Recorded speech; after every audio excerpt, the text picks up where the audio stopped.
এমআইএলৰ যি এমএলএ নহওক মাতৃভাষা ইয়াত যদি বিটিসি অঞ্চলৰ পৰা টপাৰ হয় তেওঁলোকে 3 লাখ টাকা পাব। खुलुमबाय लोगोफोर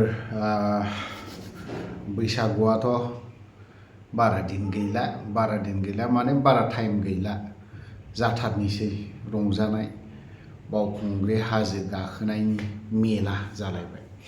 तो बाथ्राया जाहैबाय जिखियानो जादोला बियो बोथोरनि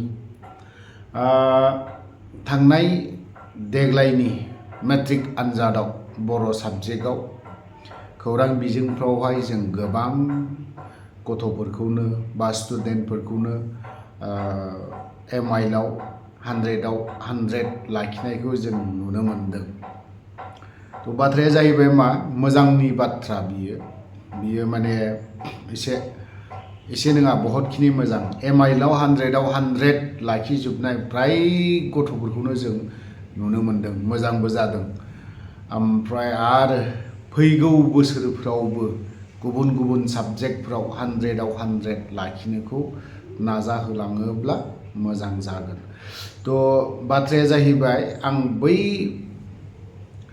थांनाय इलेक्शनफ्राव केम्पेनाव जोंना बुंना गालांनाय बिपिएफ हान्जानि बिथां फंबाय कास्टम बसुमतारी बिथाङा बुंदोंमोन, आं बुंनाय राव नङा बियो, नैबे थांनाय इलेक्शनाव बुंनाय राव कास्टम फंबाया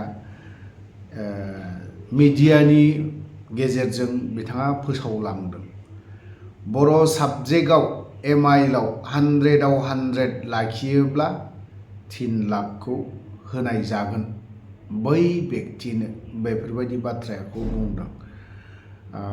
जोंनि बर'नि गेजेराव बारा गैया बर' साबजेक्टआव 100आव 100 लाखिनाय, 80आवनो साननानै मोनजोबो, 100 जनबो गैया बा 100 जनब्लाबो 200 जनब्लाबो बेखौ होनो नांगौ। खुगाजों बुंबाल' जाया, हाते कामे थांनांगोन। जेरैबायदि थांनाय बिटिसि काउन्सिल इलेक्शनफ्रावहाय फोसावदोंमोन, 4 गेरेन्टि होदोंमोन। बे 4 गेरेन्टिखौ जेरैबायदि फोसावदों, 2 लाख होगोन होनदोंमोन, बेखौबो होदों।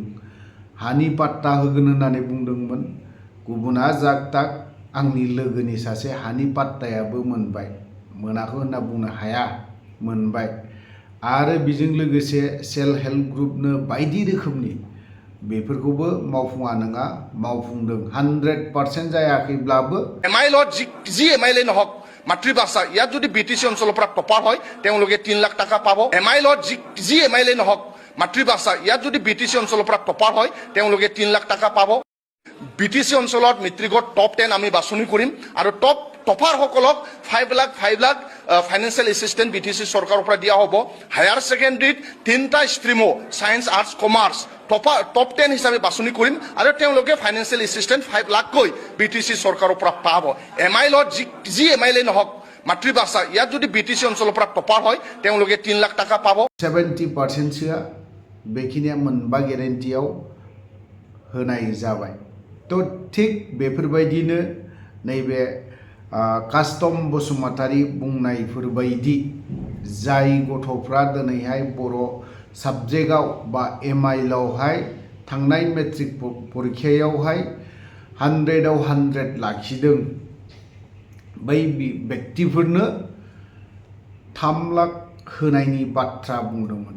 बेखौ होयोब्ला बै गथ'नि न'खरजों लोगोसे आरो बै गथ'आ फरायनायाव मोनसे थुलुंगा मोनखाङो बा नेक्स्टफ्रावहाय आङो गासैबो साबजेक्टआव बा साबजेक्ट 2-3आव 100आव 100 लाखिनो हानायनि गोहो बा बोलो बा मोनखाङो।